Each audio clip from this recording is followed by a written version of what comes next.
Financial clarity is defined as the comprehensive, transparent, and accurate understanding of one's current financial position, including income, expenses, debts, and assets. It enables informed and confident decision making, reduces stress, and aligns financial resources with specific short and long-term goals. However, according to the Organization for Economic Cooperation and Development, approximately 20% of U.S. citizens beginning at the age of 15 and older, or 1 in 5, lack the basic financial skills and literacy, which would allow them to apply basic knowledge to real-life financial situations. And according to a Greenlight study, 74% of U.S. teens today do not feel confident in their financial knowledge, according to a Greenlight study. This is all interesting information for my friend Brenton Harrison to consider. He is a financial advisor and the owner of New Money, New Problems, a financial advisory firm serving first-generation and high-income earners who were never taught how to properly manage money. As a certified financial planner and student loan professional, he focuses on increasing financial literacy for those navigating making money while also juggling multiple priorities, helping families with money, student loans, raising kids, and investing. And Harrison joined me this week to tell me more. I'm Kevin McShann. Let's have this conversation.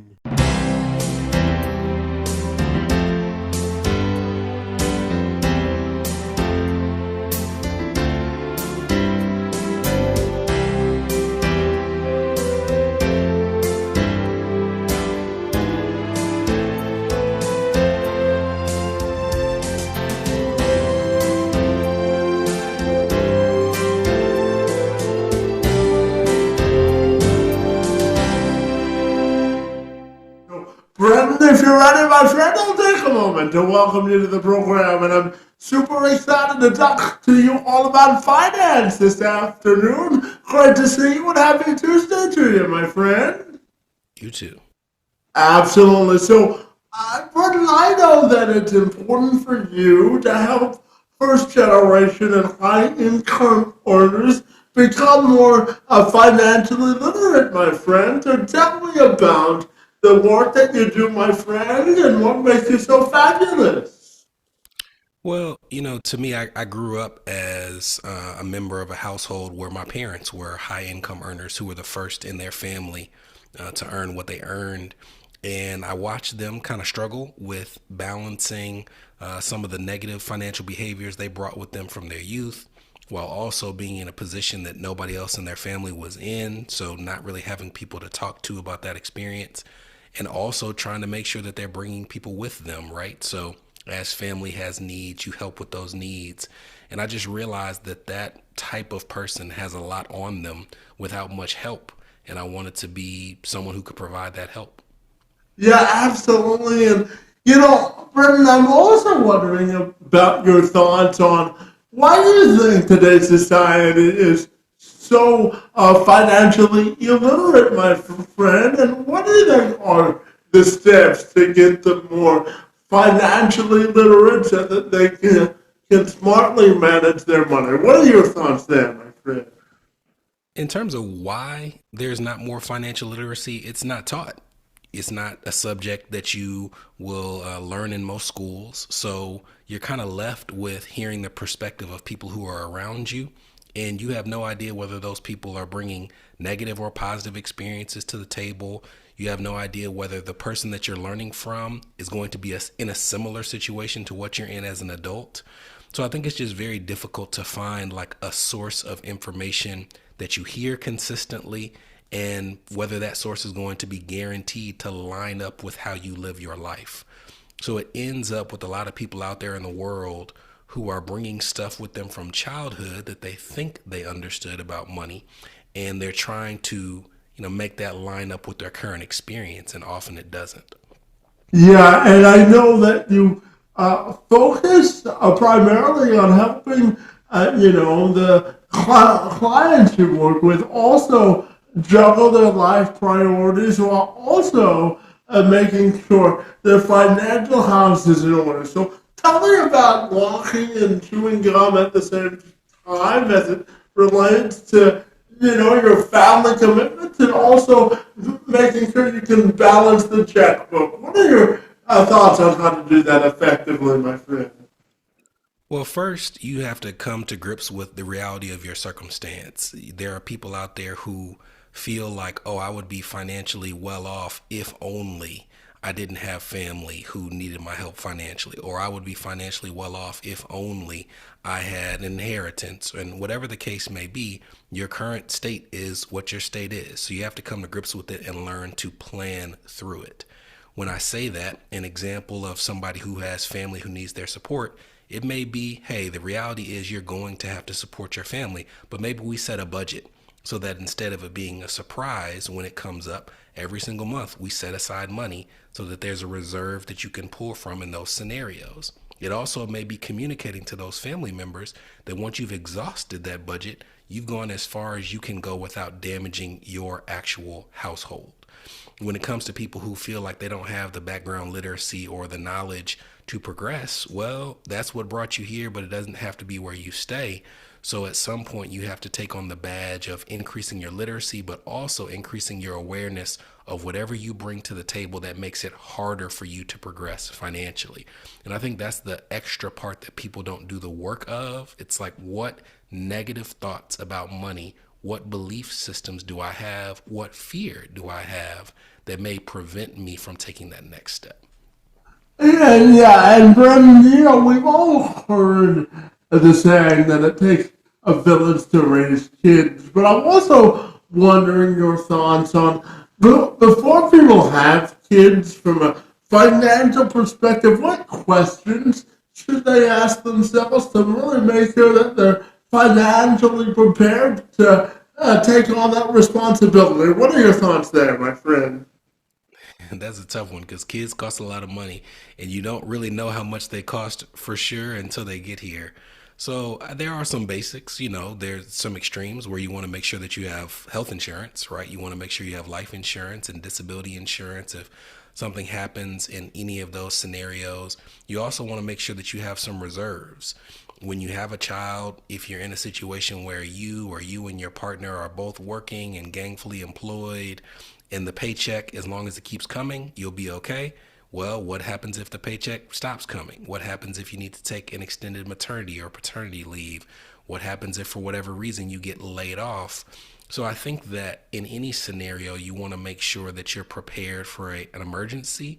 With a child, that responsibility is heightened because it just adds another list of things that could constitute an emergency.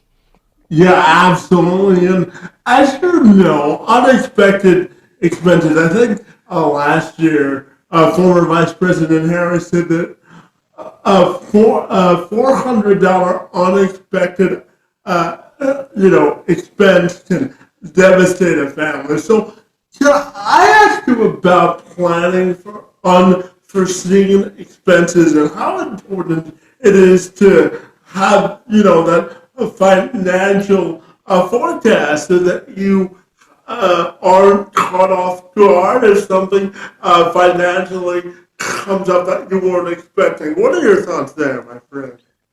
Yeah, I call it the four tires test, and it was born from true life experience. I remember being, maybe 24 years old. I've been working at the as a financial advisor for about a year and a half, and thought that I was doing pretty well, and then I go to the car dealer and they're like, man, you need 4 new tires. And I looked at the price tag of the 4 new tires and I'm like, well, how well could I be doing if I'm sitting here sweating having to buy 4 new tires? And that's a pretty basic expense for people who drive their car every day.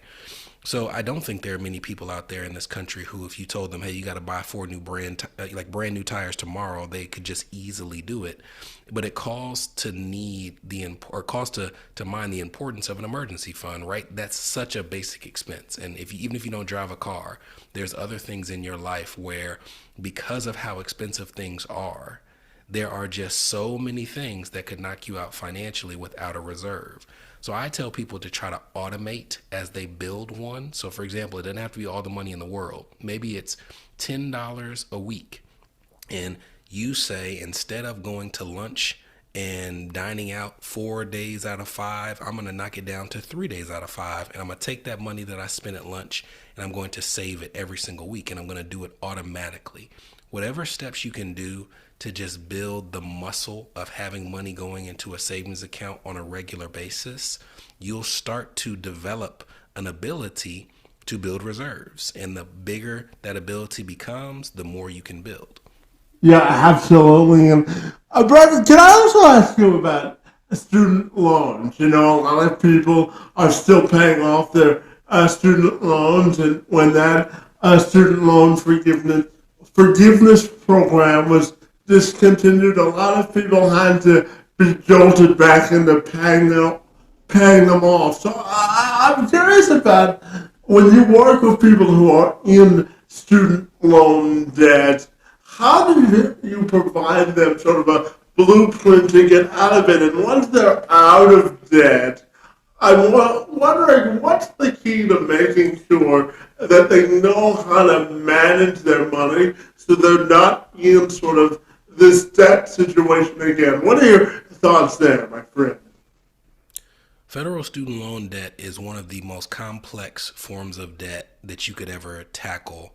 I describe it like learning a second language. You know, it's like, me trying to wake up tomorrow and learn French. But the better analogy would be somebody who speaks another language trying to learn English, because if you talk to somebody who's had to learn English, they will tell you that a lot of our rules don't make sense, right? There's words that mean completely different things depending on the context. There's words that sound the same but have 4 different spellings. And that's kind of how federal student loans work. It's very complicated to understand. And the problem with federal student loan debt is there are times when you should try to pay it off, but there's also times when it makes more financial sense to have it forgiven. And you need to understand the rules of how to have your student loans forgiven while paying the least amount of money towards the debt. Because if you're going to forgive my debt, I don't want to pay $1 more than I have to. Mm-hmm. So while someone is struggling with the debt, I encourage them to learn the language of federal student loans and decide whether it makes more sense to pay it off or have it forgiven. And if they're aiming for forgiveness, to use all of the tools in your toolbox to lower your payments. If you're out of student loan debt, to me, you just have to make sure that you don't take that newfound freedom and take whatever you were plugging into student loans and just treat yourself with 100% of that money, right? If you've already gotten used to paying a certain amount per month, it doesn't have to be all of that, but take a good portion of it and now redirect it towards your savings and investments so that it's working for you. Yeah, absolutely. And Brent, I'm also curious to get your thoughts on this survey from Capital One and the Decision Lab that came out last year, and it found out more than 3 out of 4 Americans, at 77%, report feeling anxious about their current financial situation, my friend. And worries can include things such as their savings, retirement, and ordering a house or a car or child payment, my friends. So I'm curious to ask you about your thoughts on those findings that 77% of Americans are feeling anxious about their financial situation, my friend. What does that tell you about the current financial health of America? What are your thoughts there, my friend? It's not a surprising statistic. And I think what people would be surprised to find out is financial stress is not limited to low income earners. Now, I will say that the stress that low income earners have is a more heightened stress because it might be the line between like literally security and shelter or food and going without. So, however, there are people at all levels of the income spectrum where it's like just because you're a high income earner doesn't mean that you have the reserves that you need based on your expenses. It doesn't mean that if you lost your job that you'd be able to go any longer than the person who's a low income earner. So I have never seen someone who is able to outspend or out earn, I should say, the financial stress that can come with having high expenses. I have seen people who have the discipline to earn a high income and put money aside who can escape it. But there is no income level where you earn so much that you can't raise your expenses to the point where you can be stressed. Yeah, absolutely. And I know for you, it's important to break down, financial concepts so that a 5-year-old can understand it. So, what do you think it'll take to make more people invested in sort of the language of finance? And how can we make finances more approachable in your view? What are your thoughts there? I say that I want finances to be easy enough for a 5-year old to understand because I remember being in school and realizing that there were some teachers who would explain a lesson in a way that I just didn't understand it. And if I went home and figured out my way, it would work. And when I would bring that to the teacher, it was almost like they were basically just saying my way or the highway. Like I explained it the way that I'm going to explain it. So if you didn't get it, you just didn't get it. And I think the first step in becoming more financially literate is finding someone who explains it the way that makes sense to you. So if I'm working with somebody, I'm going to explain a complex concept. If they don't understand it, I'm going to try to explain it a different way. I'm not going to just say, well, that it is what it is. You just didn't understand it. So there is somebody out there, whether it's a YouTube channel, a blog, a book, a podcast, where they are explaining financial concepts in a way that you understand. And I encourage people to find that outlet that works for them. Yeah, absolutely. And, Brenton, January is National Mentoring Month, my friend, and I can't think of a better person to ask a financial professional about the importance of mentors, my friend. So tell me about why you think it's important to celebrate mentors, both from a life and financial perspective, my friend. What are your thoughts there? From a life perspective, there are not many things that I've had to tackle in life where I haven't been able to go to somebody older than me who's been through it before and ask, for their help or to give me some insight into what I'm going through. So to me, having a mentor in life or in work is about speeding up the process of learning a lesson because there's somebody else who learned it before you. It's about dodging some hard lessons that you don't want to have to learn because you can just listen to what people before you have told you. So I think it's of utmost importance to have someone in front of you in work and in life where even if you don't agree on everything, even if they don't live or work the exact same way that you do, there are things that you can glean from them to speed up your learning curve. Yeah, absolutely. And, Brendan, I'm also curious to ask you about this Bank of America survey that found that 64% of American millennials say that they're not good at managing money, according to the Bank of America. And other research from the Bank of America also found that between 16 and 25% of millennials demonstrate a basic financial literacy, my friend, when it comes to core financial concepts. So tell me about your thoughts on those findings and how we can make millennials specifically smarter with money. What are your thoughts there, my friend? It goes back to what I was saying about finding an outlet that talks about money in a way that speaks to you. I don't think there's a lot of opportunities for people at any stage to get financial literacy when they don't seek it out.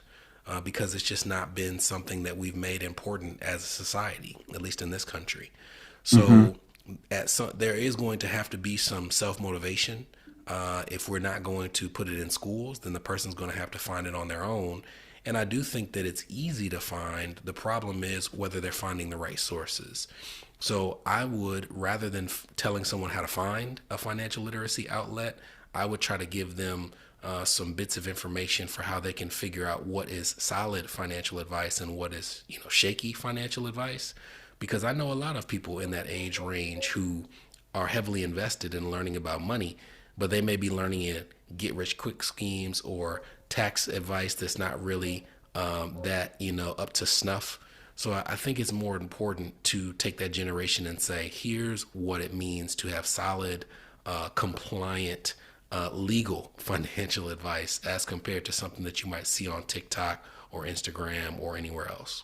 Yeah, absolutely. And Brendan, what do you think it means to be financially sustainable? And what I mean by that is, what are the keys to achieving financial prosperity over the long haul? What are your thoughts there, my friend?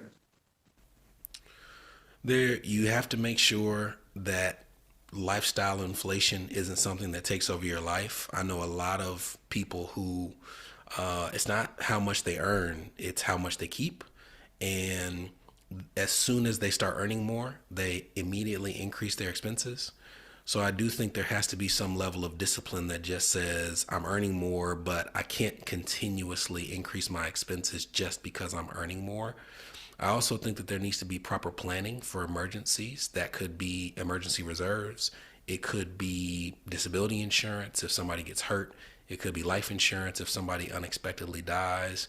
And I think you need counsel. I don't know many people who can truly DIY being financially well off and financially sustained. And even if they have enough resources, so I'll come across people who may do their own investments. They may handle all this and all that. But there's typically something either from a tax point of view or from an estate planning point of view that's lacking because you can't know everything. So you don't have to be somebody who's paying 10 or 11 different professionals, but I do think that there needs to be some counsel that you have on your team to kind of plug the holes that you aren't aware exist.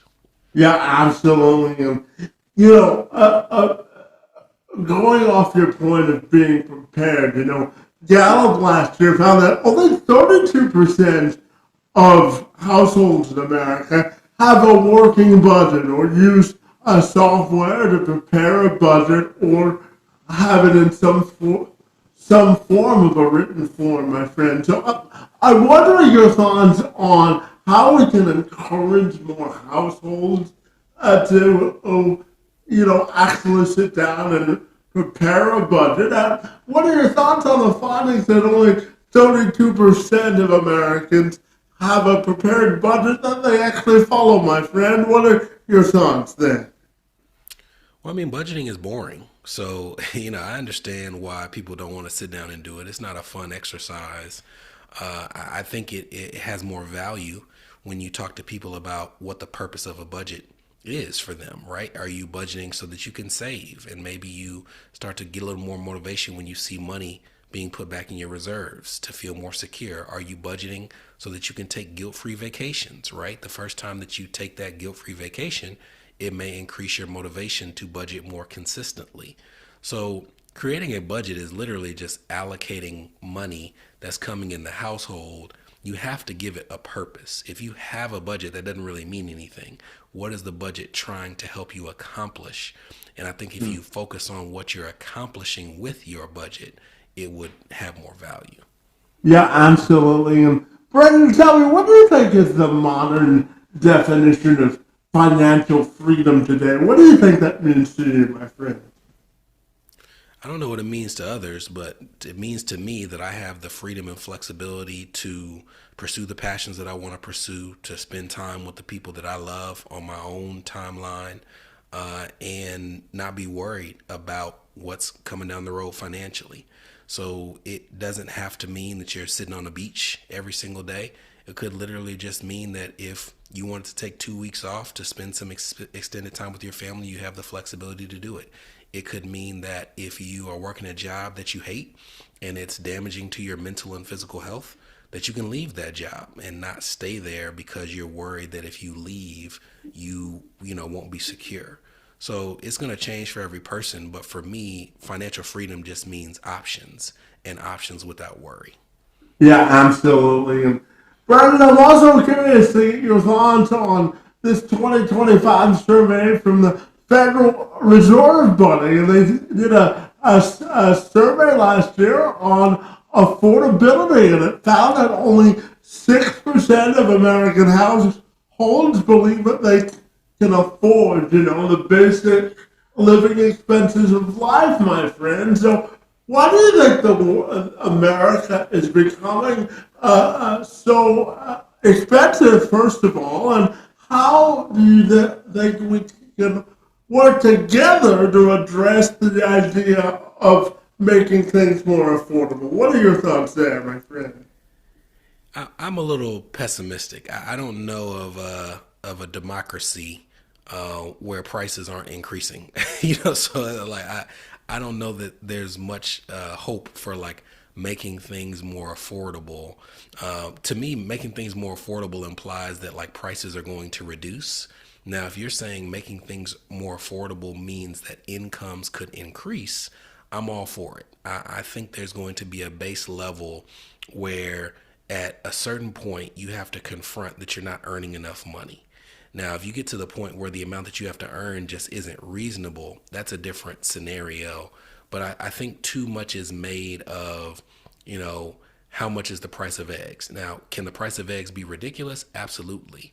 But at what point do we start to say, what tools can we use as a society to make it easier for people to earn a reasonable and living wage? Because to me, I think it's far more likely to get someone to a living wage than it is for grocery stores to all of a sudden cut their prices by 25%. I don't see that happening. Yeah, so let's talk about it. How do you think we get more people to earn that living wage, my friend? And what role do you think the government versus the private sector has to play to get more people to earn that living wage? What are your thoughts there, my friend? This is opinion, it's not fact.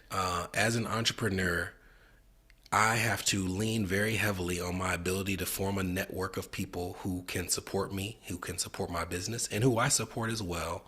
I also have to make sure that I'm continuously adding to my skill set and making my human capital grow, right? Like, what are the tools and skills that I'm bringing to the table? I see far too many people who get a job and they rest in the seeming comfort and security of that job, and they don't continue to increase their network. They don't continue to increase their skill set. And when that job is taken away, they don't have much that they can call on to go and upskill themselves. They don't have many people that they can call on for a favor or to look out for them. So to me, I think that it starts with continuously increasing your skill set and also making sure that you're continuing to meet people who can form a network of. But you come across people who have been in a job for 10 years and they haven't been to a networking event in 10 years. They haven't added a certification in 10 years. So on paper, they're no more valuable now than they were a decade ago. And that is someone who is in a prime position to lose their seat at the table because they haven't increased their ability to go do something more and do something different.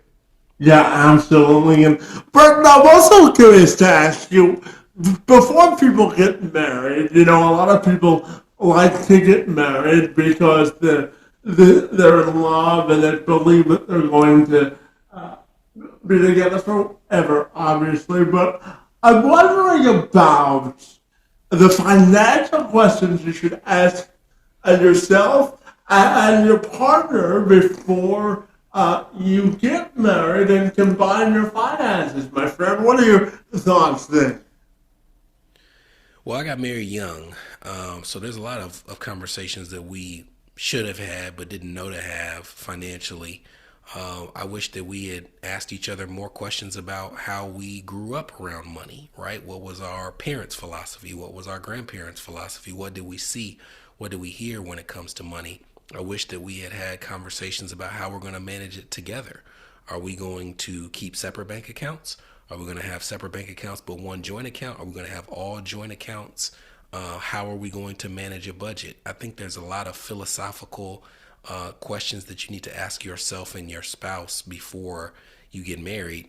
I also think there's just some functional things in terms of how frequently are we going to go over our finances that can be helpful, and just getting into a rhythm of actually checking in with each other as a couple. And those are things that I didn't do, didn't know to do, didn't know how important they were to do until we'd been in it and had arguments and frustrating moments on both sides.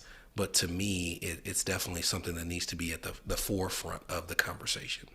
Yeah, absolutely. And just before I ask you about your weekly podcast, I'm also curious to ask you, when you get a promotion at work or you come into an inheritance, basically if you get extra money that you weren't expecting, how important is it to really reevaluate your financial situations so that, the sugar rush of getting this extra infusion of money should last, my friend? What questions should you ask yourself if you get an infusion of money, whether it be through a promotion, an inheritance, or any other forms of money that you weren't expecting, my friend? What are your thoughts there? I do think that there needs to be some portion of it that's used to treat yourself a little bit. If you are all disciplined all the time, just like you see people who try to diet and never have a cheat meal or a cheat day, most people fall off of those diets, right? You have to have a little bit of something to reward yourself. But I also think you need to have questions about what helps me move the ball forward financially. So is it paying off some debt? Is it putting money towards the future? Is it a little bit of both so that you can have a plan for when you have that extra money? We work with some professionals who get bonuses. Sometimes they're bigger than others. And instead of focusing on the actual dollar amount, we focus on percentages, right? If you found $1, what percentage of that dollar would you put towards debt? What percent would you put towards savings? What percent would you blow? And now it doesn't matter if it's $1 or $100,000, you have a plan and you stick to that plan. If you said that if you got an extra dollar, you would put 20% towards savings, then when you get $100,000, you need to put $20,000 towards savings. If 50% was going to go towards debt, you need to put $50,000 towards debt instead of leaning on your own discipline in the moment to make the right decision. You plan ahead for those things. And I also think you need to confront what behaviors, what inclinations you have that could squander that money. If you look at the statistics for people who win the lottery, a lot of them are broke years later, right? If they don't take the monthly payout and they do the lump sum, there are some really, really terrible stories of people who have lost everything because they're taking the mentality that they had before money into a completely different reality. And unless you can confront that, you're heading for danger. Yeah, absolutely. So I know that you host a weekly podcast called the New Money and New Problems podcast, my friend, where you share tips with your audience where they need to know the financial sort of literacy to escape things like student loan debt and this basic financial debt, my friend. So tell me about your podcast and the mission behind the venture, my friend. Yeah, so our tagline is new money leads to new problems that require new solutions. And the podcast is designed to give people those new solutions. We take things that we feel are common in the financial life of somebody who's a first or second generation high income earner, and we walk through those things together, right? How do we navigate earning money and trying to build our credit, or earning money and trying to pay off student loans or support family financially? So every week before we record an episode, we ask the question, is this somebody or is this a problem that somebody in our audience is actually going to deal with? And that's what determines what we cover. If it's something that I find interesting, but it's not a problem that somebody with new money would encounter, then it's not something we record. We try to make sure that every week we have actionable advice for people who have new money and new problems. Yeah, and I also wanted to ask you about, starting over financially, whether you lose a spouse or you get divorced or you have a traumatic sort of incident in your life that drains your finances. What do you think is the key to starting over in that regard, my friend? It's tough, and it depends on the circumstances of what you're going through. The hope would be that there's some things that you put in place beforehand that soften the blow. So in the event of a death, I would hope that that person had life insurance. In the event of a divorce, I would hope that you have done a good job of building up your own savings and that you were not wholly dependent on your spouse when it comes to the finances. If somebody didn't have that foreplanning, then it is the example of the person I mentioned earlier, where they have to take upon the badge of increasing their financial literacy, of possibly increasing their income, because financial literacy and budgeting will only get you but so far. And those are uncomfortable conversations, but I have met with divorcees where they're trying to find their way through the fog, and you have to tell them you just can't do it on $30 or $40 or $50,000 a year. We can budget till we're blue in the face, but at some point you have to go earn more.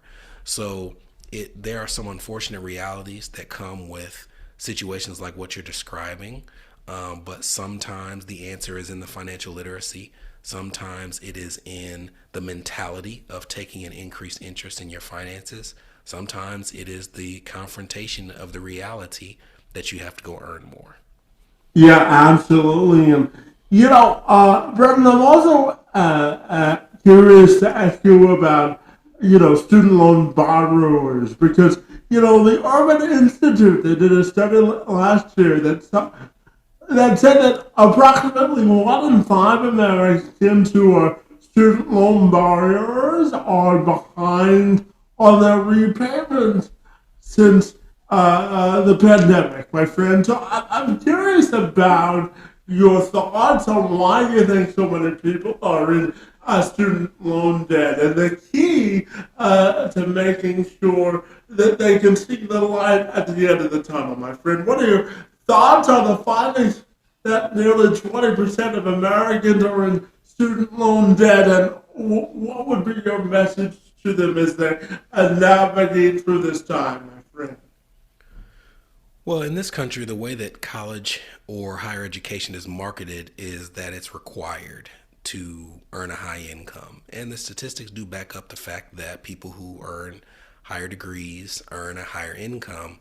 I think where we have fallen short is we have also led people to believe that just because you have a degree, you're going to earn an income that is high enough to pay back the debt that you took on to pay for that degree. And that's not always the case. So you have people who borrow $75,000, $100,000 to get a degree in elementary education, an incredibly noble career.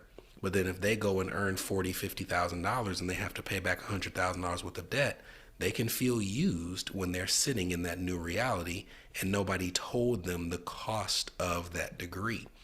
If someone is in a situation where they don't feel like they can make their student loan payments, they need to learn the language of student loans, because there are often resources that they can use to make their student loan payment a percentage of what they earn rather than what's actually needed to pay off the debt in full. In extreme scenarios, they may be able to put their student loans in deferment or forbearance. So having a knowledge of the tools and a knowledge of the language can at least, soften the blow. But the blow really starts earlier when it comes to people going to a school without thinking of how much that school costs, and then picking a major without thinking through what the typical income that major earns after graduation. And if those things don't match, then you can, put yourself in some tough situations. Absolutely, my friend. And I've got 3 questions left for you. And the first of those 3 questions is this, my friend. One of the saying that I live my life by is that excuses are sort of the artificial deterrent to progress, my friend. So under that sort of mindset, what are your thoughts on the importance of giving yourself what I call a financial reality check and really having an honest conversation with yourself when it comes to finances, whether you're at a spot where you think you're stuck financially in terms of wanting to grow or wanting to get out of debt, my friend. Tell me the importance of not giving yourself excuses and really giving yourself a financial reality check. What are your thoughts there? I think there's a big difference between an explanation and an excuse. You can find yourself in some really tough financial situations, and sometimes it's not your fault at all. And, understanding what brought you there is an explanation. It doesn't mean that it's an excuse. So, understanding what brought you where you are doesn't give you the ability to just ignore where you are and stay there. So, I would treat it as an explanation, not an excuse. I would understand that some of the things that brought you to where you are may impact your journey forward, so you don't want to completely ignore them. But you do have to take on the charge of, I have to be responsible for changing my situation. I hope that I have people around me who can help change my situation, and I need to find whatever tools and resources make it easier to do so. Yeah, absolutely. And what do you think is the key to helping people to try to establish wealth and not preserving money that they already, if they're already wealthy, my friend? What do you think is the key to helping people sort of sustain their wealth and sort of financial prosperity, my friend? What are your thoughts there? Literacy, self-awareness, and support. I think that financial literacy is incredibly important. I think that self-awareness is important because financial literacy doesn't take into account what that person brings into their personal finances. And then I think support of, people around you who are trying to progress on their own, financial professionals who can help you progress, and then, resources that you can use to increase your knowledge, increase your self-awareness, and move forward. Yeah, absolutely. And finally, my friend, I'm wondering your thoughts on your own individual and personal legacy and how you want your legacy to be defined, my friend. I want to have a legacy of someone who helped, of someone who made life easier on people, who gave people access to financial advice that didn't feel like they had access to it before, made people more comfortable to ask questions, gave people a safe space to ask questions. That's what I would want from my professional career, to know that I impacted the lives of people who needed my help. Personally, I just want my family to be able to say that I was there and present, that I was, an active and present spouse, an active and present father. I don't want my family to have the feeling that I didn't take them seriously, or that they weren't important to me, or, that they were less important to me than work. So I enjoy what I do, but I don't enjoy it to the point where I would sacrifice the quality of my family life for that job, I would hope. Yeah, absolutely. And finally, my friend, tell me if people want to get connected with you, what's the best way they can do that? We are New Money, New Problems everywhere. So our website is newmoneynewproblems.com. Our podcast is the New Money, New Problems podcast. We're on YouTube. We're on Instagram.